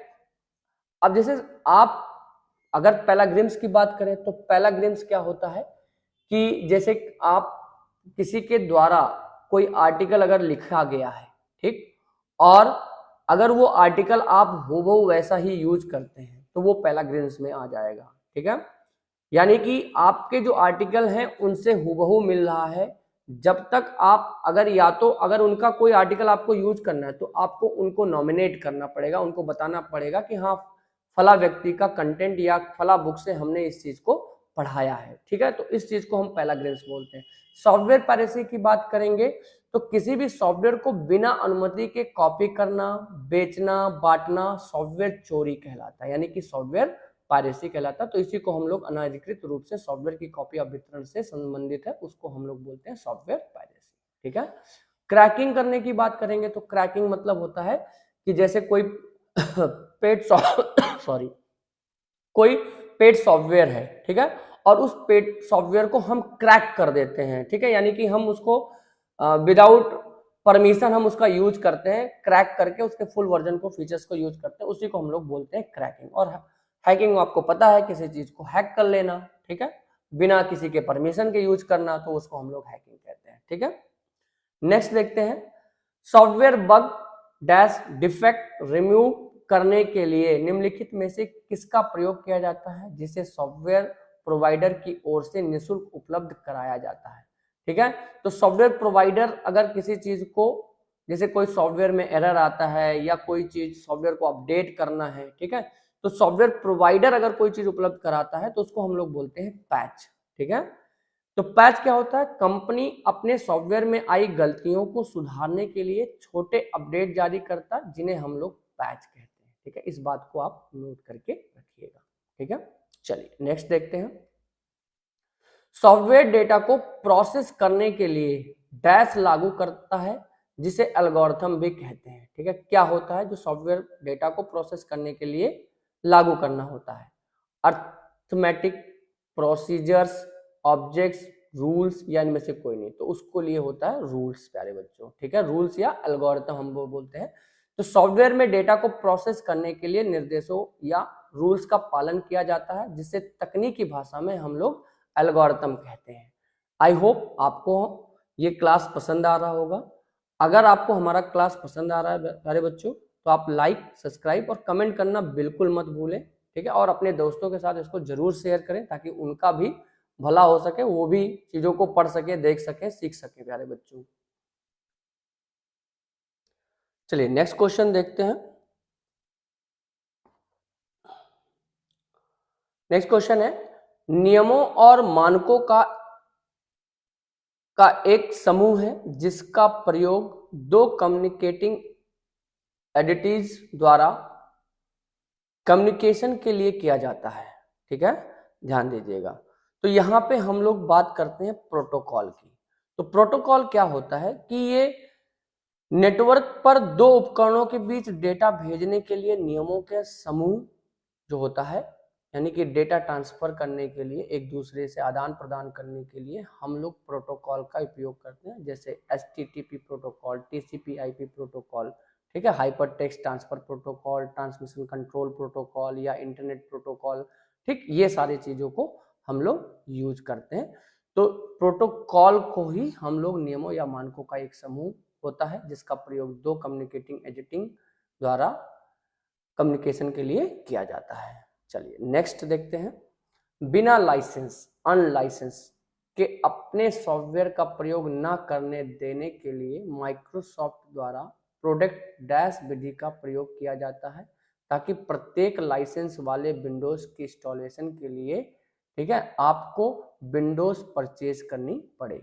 तो उसके लिए क्या कहते हैं, क्या करता है माइक्रोसॉफ्ट अपने प्रोडक्ट में, इंस्टॉलेशन के लिए, शेड्यूलिंग के लिए, एक्टिवेशन के लिए, या एंटाइटलमेंट के लिए, या इनेबलमेंट के लिए, तो इसका ऑप्शन हो जाएगा आपका एक्टिवेशन के लिए बोलता है, ठीक है। तो क्या करता है कि अगर कोई प्रोडक्ट कुछ समय के बाद क्या हो जाता है, एक्सपायर हो जाता है, तो वो बोलता है कि एक्टिवेट कर दीजिए। तो माइक्रोसॉफ्ट प्रोडक्ट एक्टिवेशन का उपयोग करता है, ताकि यह सुनिश्चित हो सके कि सॉफ्टवेयर की कॉपी केवल एक ही कंप्यूटर पे वैध तरीके से चल रही है, ठीक है। जैसे आपने माइक्रोसॉफ्ट परचेज किया, ऑफिस आपने अपने में इंस्टॉल किया, तो आपको एक एक्टिवेशन की मिलेगी, उसको आपको इंस्टॉल करना पड़ेगा, ताकि एक ही पीसी में वो चल सके। अगर आप दूसरे पीसी में डालेंगे तो एक्टिवेशन एक्सेप्ट नहीं करेगा प्यारे बच्चों, ठीक है। चलिए नेक्स्ट क्वेश्चन देखिएगा, डेटाबेस मैनेजमेंट कहलाता है, क्या कहलाता है, हार्डवेयर सिस्टम सूचना संचित करता है, ठीक है। नेक्स्ट, हार्डवेयर सिस्टम का उपयोग डेटाबेस को बनाने, रख रखाव करने। अब देखिए इसमें हार्डवेयर यूज कर रहा है, तो ये तो बिल्कुल गलत है, ठीक है, हार्डवेयर का कोई काम ही नहीं होता है DBMS में। तो सॉफ्टवेयर सिस्टम का उपयोग डेटाबेस को बनाने, रख रखाव करने, ठीक है, यौम डेटाबेस तक अनियंत्रित पहुंच प्रदान करने के लिए किया जाता है। चौथा ऑप्शन है, सॉफ्टवेयर सिस्टम का उपयोग डेटाबेस को बनाने, रख रखाव करने एवं डेटाबेस तक नियंत्रित पहुंच प्रदान करने के लिए किया जाता है। तो अनियंत्रित नहीं होगा, यहाँ पे option number D is the right answer. तो DBMS एक ऐसा सॉफ्टवेयर सिस्टम है जिसका उपयोग डेटाबेस को बनाने, मैनेज करने और सुरक्षित तरीके से एक्सेस, नियंत्रित पहुंच प्रदान करने के लिए किया जाता है। तो इस बात का ध्यान रखना है कि वो नियंत्रित पहुंच प्रदान करता है, ठीक है, डेटा रिट्रीवल के लिए जरूरी होता है। नेक्स्ट क्वेश्चन देखिएगा, यदि आप अपने पीसी की कार्य क्षमता को बेहतर करना चाहते हैं तो आपको निम्नलिखित को अपग्रेड करना होगा। क्या करना होगा? आपको सीपीयू अपग्रेड करना होगा, या कीबोर्ड अपग्रेड करना होगा, या मॉनिटर, या इनमें से कोई नहीं। तो आपको हमेशा सीपीयू अपग्रेड करना पड़ेगा ताकि कंप्यूटर की कार्य क्षमता बढ़ सके, क्योंकि सीपीयू को कंप्यूटर का मस्तिष्क कहते हैं। इसे अपग्रेड करने से डेटा प्रोसेसिंग की गति बढ़ती है, जिससे पूरा सिस्टम तेज चलता है। नेक्स्ट क्वेश्चन देखिएगा, सीपीयू द्वारा संपादित किए जाने वाले 4 कार्य क्रमशः प्राप्त करना, कुशल परिवर्तन एवं उत्पादन प्रदान करना। अब इसमें से 4 कार्य आपको बताना है सीपीयू द्वारा प्रदत्त किया जाता है। एक, संकल्पना, स्पष्ट करना, प्रदर्शन या रेगुलेट करना, ठीक है। तो ये आपका हो जाएगा स्पष्ट करना, यानी कि डिकोड करना। अब देखिए, थोड़ा सा हिंदी जो भाषा होती है थोड़ी सी क्लिष्ट हो जाती है प्यारे बच्चों। अगर यही चीज इंग्लिश में लिखा होता तो आप आसानी से समझ सकते थे। तो कंप्यूटर जो साइकिल है, ठीक है, कंप्यूटर चक्र की बात करेंगे, इंस्ट्रक्शन साइकिल की बात करेंगे, तो सीपीयू पहले क्या करता है? डेटा फेच करता है, फिर उसे डिकोड करता है, और ठीक डिकोड करने के बाद वो हम स्थापित करना, यानी स्पष्ट करता है कि क्या करना चाहिए। तो फेच करने के बाद डिकोड करने का काम करती है, स्पष्ट करने का काम करती है। तो ये सीपीयू द्वारा संपादित किए जाने वाले कार्य है। प्राप्त करना, ठीक है, उसे डिकोड करना, स्पष्ट करना, कुशल परिवर्तन या उत्पादन करना, ये सारे काम आपके सीपीयू के होते हैं। नेक्स्ट, कौन सा मदरबोर्ड फॉर्म फैक्टर एक 20 पिन कनेक्टर व्यवहार करता है? फॉर्म फैक्टर, ठीक है, तो बेबी 80 या 80 या ATX या उपयुक्त सभी। तो इसमें ATX जो है वो आपका ऑप्शन है। ATX जो होता है वो मदरबोर्ड मानक बिजली आपूर्ति के लिए 20 पिन। अच्छा, फॉर्म फैक्टर की अगर हम बात करें, फॉर्म फैक्टर की, तो ये क्या होता है? एक स्ट्रक्चर होता है कि कोई चीज कैसे बनाया जाएगा, या कोई चीज मान लीजिए ये पेन है, अब इस पेन में कोई चीज पिन कितने साइज का बनाया जाए कि इसमें फिट हो जाए, तो इसी को हम लोग फॉर्म फैक्टर बोलते हैं, ठीक है। अभी आगे समझते हैं। तो ATX मदरबोर्ड मानक बिजली आपूर्ति के लिए 20 पिन या 24 पिन मुख्य पावर कनेक्टर का उपयोग करता है, ठीक है। तो ये 20 पिन कनेक्टर का जो उपयोग करता है वो ATX करता है प्यारे बच्चों। अच्छा, फॉर्म फैक्टर की बात करेंगे तो कंप्यूटर हार्डवेयर के भौतिक आकार, साइज यानी कि शेप, और उसके स्पेसिफिकेशन को निर्धारित करने वाला एक मानक, एक स्टैंडर्ड होता है, जो यह बताता है कि कोई हार्डवेयर घटक, जैसे कोई मदरबोर्ड है या पावर सप्लाई है, दिखने में कैसा होगा, उसका माप क्या होगा, और उसकी मॉनिटरिंग या बोल सकते हैं माउंटिंग होल कहाँ होंगे, ये सारी चीजों को करता है। अब जैसे मान लीजिए ये पेन है, इस पेन पे ये निब है, तो इसका ये जो हॉल है उसको हम लोग माउंटिंग होल कह सकते हैं। अब ये पिन इसी पे बैठेगा, तो ये साइज आपको बतानी पड़ेगी, डिफाइन करनी पड़ती है, उसी को हम लोग बोलते हैं फॉर्म फैक्टर प्यारे बच्चों। चलिए नेक्स्ट क्वेश्चन देखते हैं, निम्नलिखित में से कौन एक ऑनलाइन चैट सॉफ्टवेयर नहीं है? आपको चैट सॉफ्टवेयर पहचानना है कि कौन चैट सॉफ्टवेयर नहीं है, ठीक है। इंटेल रिले चैट, ये भी आपका चैट सॉफ्टवेयर है। गूगल टॉक्स, ये भी आपका चैट सॉफ्टवेयर है। AWS, ठीक है, और स्केल। अगर हम चैट सॉफ्टवेयर की बात करें तो ये तो आपका AWS हो जाएगा, AWS एक्टिव डोपेज, ठीक है। तो ये आपका AWS Amazon वेब सर्विसेज की बात कर रहा है, ठीक है। स्केल भी आपका एक चैट सॉफ्टवेयर। तो AWS जो है, ठीक है, AWS इसको बोलते हैं Amazon वेब सर्विसेज, ठीक है, ये क्लाउड सर्विसेज प्रोवाइड करता है। तो Amazon वेब सर्विस एक क्लाउड प्लेटफॉर्म होता है, जबकि बाकी तीनों चैट के माध्यम होते हैं। यह Amazon द्वारा प्रदान की जाने वाली एक सेवा है जो आपको इंटरनेट के माध्यम से कंप्यूटिंग पावर, डेटाबेस स्टोरेज और अन्य IT संसाधनों के किराए पे लेने की अनुमति देता है।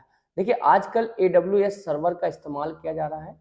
होता क्या है, जैसे मान लीजिए AWS में जो स्टोरेज आप ले रखते हो, ठीक है, वो तो आपके लिए स्पेसिफाई होता है, लेकिन धीरे धीरे क्या होता है, जिस दिन आपके वेबसाइट पे ढेर सारे ट्रैफिक आने लगते हैं, तो ये क्या करता है, आपको और अत्यधिक स्पेस प्रोवाइड कर देता है ऑटोमेटिक, ठीक है।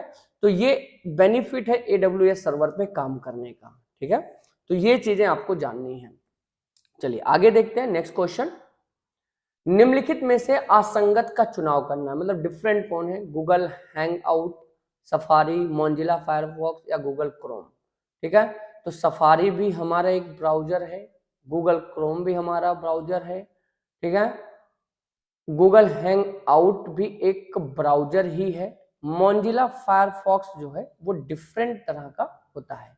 तो विकल्पों के संदर्भ में अगर हम बात करें तो फायरफॉक्स एकमात्र ऐसा ब्राउजर होता है जो पूरी तरह से स्वतंत्र है, जबकि अन्य या तो सीधे गूगल से जुड़े हैं या एप्पल के उत्पाद है। अब जैसे ये गूगल का है, गूगल का उत्पाद है, ये भी गूगल का है, और ये आपका एप्पल का सफारी ब्राउजर है, ठीक है। ये हमारा डिफरेंट होता है, जो स्वतंत्र होता है, कोई भी इसका इस्तेमाल कर सकता है। क्रोम ब्राउजर में इनकॉग्निटो मोड में एक नई विंडोज खोलने के लिए शॉर्टकट क्या है? इनकॉग्निटो मोड होता है ब्राउजर के अंदर। अच्छा, इनकॉग्निटो मोड की एक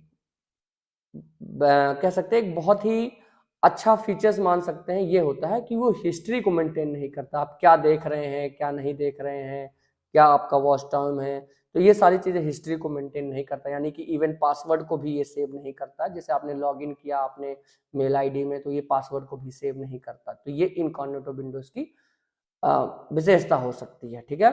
तो क्रोम ब्राउजर में आपको इनकॉग्निटो मोड में एक नई विंडो खोलनी होती है, तो उसके लिए Ctrl+Shift+N का इस्तेमाल करना होता है, ये चीज आप ध्यान रखिएगा।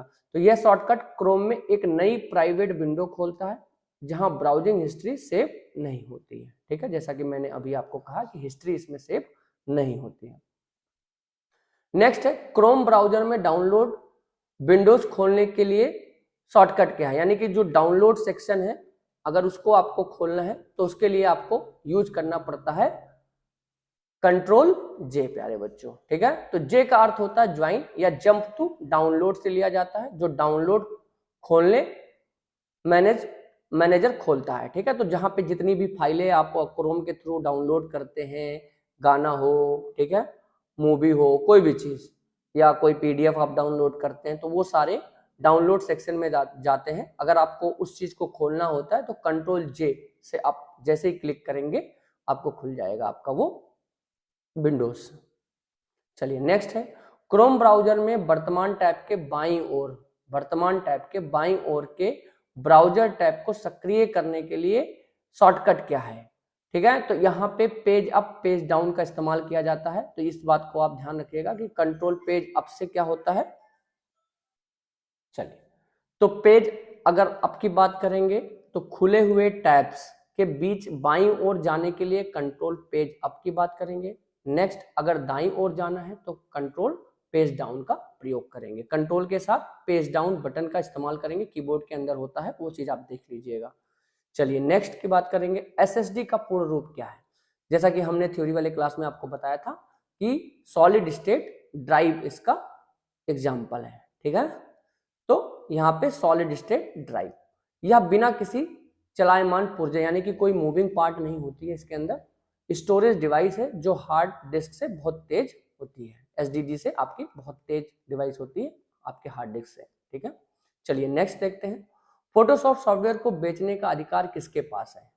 अब देखिए फोटोशॉप किसका है, माइक्रोसॉफ्ट कॉर्पोरेशन का या एप्पल का या ओरेकल का, वो या एडोब का। तो एडोब फोटोशॉप जो है, फोटोशॉप की बात करेंगे तो एडोब का ही है, इलस्ट्रेटर की बात करेंगे तो वो भी एडोब का ही सॉफ्टवेयर होता है, ठीक है, ये एप्लीकेशन सॉफ्टवेयर है। तो एडोब जो है, एडोब इन फोटोशॉप एडोबी कंपनी का प्रमुख ग्राफिक एडिटिंग सॉफ्टवेयर है। चलिए नेक्स्ट क्वेश्चन, निम्नलिखित में से कौन ओपन सोर्स सॉफ्टवेयर नहीं है। पहला है Linux, Microsoft open source software नहीं है, तो अब चूंकि लाइनेक्स तो ओपन सोर्स है, माइक्रोसॉफ्ट ऑफिस ये आपका ओपन सोर्स सॉफ्टवेयर नहीं है, ठीक है। बाकी मोजिला फायरफॉक्स भी आपका जो ब्राउजर है वो आपका ओपन सोर्स है, एंड्रॉइड भी आपका ओपन सोर्स है, ठीक है। तो MS ऑफिस जो है एक प्रोप्राइटरी सॉफ्टवेयर है जिसके लिए आपको लाइसेंस खरीदना पड़ता है, अन्य तीनों ओपन सोर्स के उदाहरण है। चलिए निम्नलिखित में से कौन सा डेटाबेस सॉफ्टवेयर का एक उदाहरण है? डेटाबेस सॉफ्टवेयर का, तो Oracle dB database management software ये आपका डेटाबेस का उदाहरण है। थंडरबर्ड जो है वो आपका ब्राउजर होता है। टैली जो है आपका एक तरह का अकाउंटिंग सॉफ्टवेयर है, अकाउंटिंग सॉफ्टवेयर है। जोहो बुक्स भी आपका एक अकाउंटिंग सॉफ्टवेयर है, ठीक है। चलिए, तो ओरेकल RDBMS जो है, ओरेकल एक शक्तिशाली डेटाबेस मैनेजमेंट सॉफ्टवेयर, जबकि टैली अकाउंटिंग सॉफ्टवेयर है। यहाँ पे निम्नलिखित में से कौन सा ओपन सोर्स सॉफ्टवेयर का एक उदाहरण है? ओपन सोर्स सॉफ्टवेयर का एक उदाहरण, तो इसमें लिब्रे ऑफिस, ये हमारे पेड सॉफ्टवेयर होते हैं। एडोब प्रोफेशनल, नॉर्थन एंटीवायरस, ये सब आपको पेमेंट देने पड़ते हैं ये तीनों के लिए, जबकि इसके लिए आपको कोई पेमेंट देने की जरूरत नहीं है। CCC में लिब्रे ऑफिस का सिलेबस ऐड हो गया है और उसमें ये लिब्रे ऑफिस पढ़ाया जाता है। जैसे हम लोग वर्ड, एक्सेल, पावर पॉइंट पढ़ते हैं, उसमें लिब्रे कैल्स, राइटर और इम्प्रेस पढ़ते हैं प्यारे बच्चों, ठीक है। तो लिब्रे ऑफिस पूरी तरह से मुफ्त और ओपन सोर्स है, जबकि विंडोज और नॉर्थन शुल्क सॉफ्टवेयर है, ठीक है, ये आपको पैसे देने पड़ते हैं। चलिए नेक्स्ट क्वेश्चन देखते हैं। उच्च क्षमता वाला माइक्रो प्रोसेसर है इसमें, तो उस जमाने में उच्च क्षमता वाले, चाहे पेंटियम हो, पेंटियम प्रो हो, पेंटियम 2 हो, पेंटियम 2 3, ये सभी आपके माइक्रो प्रोसेसर जो हुआ करते थे वो इंटेल द्वारा विकसित उच्च क्षमता वाले प्रोसेसर रहे हैं, ठीक है। चलिए नेक्स्ट देखते हैं। सॉफ्टवेयर का प्राथमिक उद्देश्य डेटा को डैश में बदलना होता है। तो सॉफ्टवेयर का जो प्राथमिक उद्देश्य होता है वो डेटा को सूचना में बदलना होता है, ठीक है, इंफॉर्मेशन में बदलना होता है। तो कंप्यूटर डेटा को प्रोसेस करके अर्थपूर्ण या सूचना में बदलने के लिए ही सॉफ्टवेयर का उपयोग किया जाता है। नेक्स्ट क्वेश्चन देखते हैं। कंप्यूटर में कौन हार्डवेयर है? अब देखिए, हार्डवेयर अगर बात करेंगे तो CD-ROM जो है आपका हार्डवेयर है। इसमें C++ प्रोग्रामिंग है, विंडो 10 आपका सॉफ्टवेयर है, ठीक है। तो CD-ROM, जिसको हम लोग compact disc read only memory कहते हैं, एक भौतिक डिस्क डिवाइस होती है, जबकि C++, विंडोज ऑपरेटिंग सिस्टम, ये सारे के सारे सॉफ्टवेयर हैं प्यारे बच्चों। निम्न में से कौन सा अलग है? इसमें से अलग ढूंढना है। तो रजिस्टर आपका एक मेमोरी है, ALU आपका मेमोरी है, प्रिंटर आपका आउटपुट डिवाइस है, ठीक। अब इसमें और ढूंढना है तो क्या हो जाएगा? प्रिंटर। नियंत्रण यूनिट आपका CU हो जाएगा, तो ये CPU के पार्ट्स हो जाएंगे सारे। तो नियंत्रण यूनिट हो, कंट्रोल यूनिट हो, अर्थमेटिक लॉजिकल यूनिट हो, या CPU के हिस्से होते हैं, जबकि प्रिंटर एक बाहरी आउटपुट डिवाइस होता है, यानी कि प्रिंटर जो है हमारा आउटपुट डिवाइस है। निम्न में से कौन एक कंप्यूटर पोर्ट नहीं है? कंप्यूटर पोर्ट नहीं है। सबसे पहले यहाँ पे USB भी हमारा पोर्ट है। प्रिंटर या पैरेललर की बात करेंगे तो ये भी पैर है, पोर्ट होता है। इथरनेट भी पोर्ट होता है। जिसमें हम बैकअप की बात कर रहे हैं ये नहीं होता। तो बैकअप डेटा सुरक्षा की एक प्रक्रिया है, जबकि अन्य तीनों कंप्यूटर के भौतिक पार्ट्स हैं, ठीक। तो यहाँ पे जो आंसर हो जाएगा वो है बैकअप। नेक्स्ट की बात करेंगे, यहाँ पे देखेंगे क्वेश्चन। डैश आधारित सिस्टम आइकन्स और मेनू का इस्तेमाल करके कमांड भेजता है। क्या ऐसा है जो किस पे आधारित सिस्टम आइकन्स और मेनू का इस्तेमाल करके कमांड भेजता है? तो वो है हमारा ग्राफिकल यूजर इंटरफेस, ठीक है, GUI। तो GUI में ग्राफिक्स यानी कि चित्रों और आइकन्स के जरिए कंप्यूटर से संवाद करने की सुविधा देता है, ठीक है। अब जैसे कमांड देंगे तो आपको कोडिंग आनी चाहिए, ठीक है, कमांड देने आना चाहिए। ग्राफिकल यूजर इंटरफेस से कोई भी आम इंसान कंप्यूटर से इंटरेक्ट कर सकता है। नेक्स्ट है, इनमें से कौन मदरबोर्ड का घटक नहीं है? अब इनमें से कौन मदरबोर्ड का घटक नहीं है? सबसे पहले यहाँ पे बस लाइन, सॉकेट, USB स्लॉट्स, ठीक है। तो बस लाइंस भी आपका मदरबोर्ड के अंदर होता है, सॉकेट्स भी आपका, स्लॉट्स भी, USB बता सकते हैं बाहर का पोर्ट होता है। तो बस लाइन, सॉकेट और स्लॉट मदरबोर्ड के पर ही बने होते हैं। USB एक पोर्ट मानक है जिसे बाहर से जोड़ा जाता है मदरबोर्ड में, ठीक है। नेक्स्ट बात करेंगे, अलग अलग से भी जोड़ते हैं। आप देखे होंगे CPU में बाहर से भी जुड़ा रहता है, ठीक है, कुछ मदरबोर्ड के अंदर भी होते हैं और कुछ बाहर भी होते हैं। तो जब उपयोगकर्ता डॉक्यूमेंट का उपयोग रूप बदलता है, यहाँ पे ध्यान दीजिएगा, जब उपयोगकर्ता डॉक्यूमेंट का रूप बदलता है तो वह उसे क्या करता है? एडिट करता है, क्रिएट करता है, सेव करता है या फॉर्मेट करता है? तो उसको हम लोग बोलते हैं फॉर्मेट, ठीक है। टेक्स्ट का रंग बदलना, स्टाइल बदलना, फॉन्ट स्टाइल बदलना, ये सब फॉर्मेटिंग का काम होता है, ठीक है। तो फॉर्मेटिंग इसका प्रोसीजर है। नेक्स्ट क्वेश्चन देखते हैं। डायरेक्टरी के अंदर डायरेक्टरी क्या कहलाती है? उसको हम लोग बोलते हैं, डायरेक्टरी के अंदर डायरेक्टरी को हम लोग सब डायरेक्टरी बोलते हैं प्यारे बच्चों, ठीक है।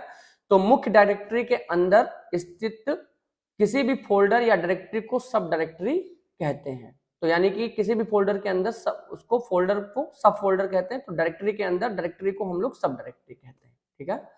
कंप्रेशन विधि से फाइल को वापस पुनः प्राप्त करना क्या कहलाता है? अच्छा, जैसे अगर आपने कभी देखा होगा विनरार वगैरह का यूज किया होगा, तो किसी भी सॉफ्टवेयर के लिए आप क्या बना सकते हो, कंप्रेस करके उसको विनरार फॉर्म में कंप्रेस कर सकते हो, बाद में उसको डीकंप्रेशन बोलते हैं, फिर से पुनः वो सॉफ्टवेयर खुल के आपको मिल जाता है, तो कंप्रेशन डीकंप्रेशन कहलाता है, ठीक है। तो कंप्रेस मतलब दबाना, जिसका मतलब होता है कंप्रेस की गई फाइल को खोलकर वापस मूल रूप में लाना डीकंप्रेशन कहलाता है। इस बात को आप ध्यान रखिएगा, ये इंपॉर्टेंट क्वेश्चन भी हो सकता है आपके एग्जाम के लिए। नेक्स्ट देखिएगा, ग्राफिक कार्ड किस कनेक्टर का उपयोग करता है? ग्राफिक कार्ड, तो ग्राफिक कार्ड हमेशा पीसीआई, जैसा कि हमने थ्योरी में पढ़ाया था आपको, पीसीआई, ठीक है, कार्ड का इस्तेमाल करता है। तो पीसीआई एक्सप्रेस की बात करेंगे तो पीसीआई ऐसे होता है एक्सप्रेस। तो ग्राफिक कार्ड को मदरबोर्ड के पीसीआई एक्सप्रेस स्लॉट में लगाया जाता है, ठीक। चलिए नेक्स्ट क्वेश्चन, एड्रेस बॉक्स में यूआरएल को हाईलाइट करने की शॉर्टकट क्या है?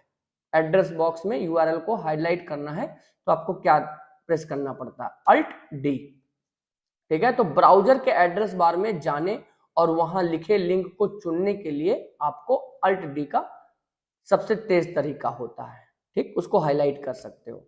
नेक्स्ट, पीएस पोर्ट एक डैश पिन कनेक्टर है, 5 पिन का, 8 पिन का, 6 पिन का या 4 पिन का? तो इसका ऑप्शन है 6 पिन का, ठीक है। तो पुराने राउंड कीबोर्ड और माउस जो कनेक्टर PS2 आते थे वो 6 पिन का पोर्ट होते थे, इस बात को आप ध्यान रखिएगा, PS2 हमेशा 6 पिन का पोर्ट होता था। चलिए, आजकल मार्केट से वो डिलीट हो गया है। निम्नलिखित में से कौन सिस्टम इकाई, सिस्टम यूनिट का हिस्सा है? ठीक है, एक तो फ्लॉपी डिस्क है, कीबोर्ड है, मेमोरी है और मॉनिटर है। फ्लॉपी डिस्क आउटपुट है, ठीक है, कीबोर्ड भी आउटपुट है, यहाँ पे कीबोर्ड इनपुट डिवाइस है, फ्लॉपी डिस्क है आपका, और आपका मॉनिटर हो गया, ऑप्टिकल डिस्क ड्राइव मॉनिटर आपका आउटपुट डिवाइस हो गया। ये हमारा मेमोरी जो है वो सिस्टम यूनिट का काम है। तो रैम एंड रोम जैसी मेमोरी सिस्टम यूनिट के अंदर स्थित होता है, यानी कि कैबिनेट के अंदर होता है। नेक्स्ट क्वेश्चन, एक मानक है जो समांतर परिधियों के बीच संचार के लिए मानक निर्धारित करता है। तो यानी कि देखिए यहाँ पे एक मानक है जो समांतर परिधियों के बीच संचार, मतलब डेटा का आदान प्रदान जो करता है वो कौन निर्धारित करता है? IEEE 1284, ठीक है। IEEE 1284 कंप्यूटर और समांतर उपकरणों जैसे पुराने प्रिंटर के बीच डेटा भेजने का एक मानक इंटरफेस हुआ करता था, ठीक है, यह है, इस बात को ध्यान रखिएगा। तो कंप्यूटर उपकरणों में विद्युत प्रबंधन प्रौद्योगिकी के उपयोग को बढ़ावा देने के लिए प्रोग्राम विकसित किया गया है। क्या कौन सा प्रोग्राम विकसित किया गया है? Green IT, energy star, 5 star या ग्रीन स्टार, यानी कि कंप्यूटर उपकरणों में विद्युत प्रबंधन प्रौद्योगिकी को एनर्जी स्टार की बात कर लेते हैं, ठीक है। तो एनर्जी स्टार जो है एक अंतरराष्ट्रीय मानक है जो ऊर्जा कुशल उपभोक्ता उत्पादों को प्रमाणित करता है। जितने भी इलेक्ट्रॉनिक्स उपकरण हैं उन सबको प्रमाणित करने का काम ये एनर्जी स्टार करती है, ठीक है। चलिए, अंतरराष्ट्रीय मानक है, अगर इस पे वो है तो अभी वो उपकरण कंप्यूटर में इस्तेमाल होंगे, अदरवाइज नहीं। नेक्स्ट देखिएगा, कंप्यूटर सिस्टम स्थापित करने के लिए अनिवार्य घटक कौन सा है?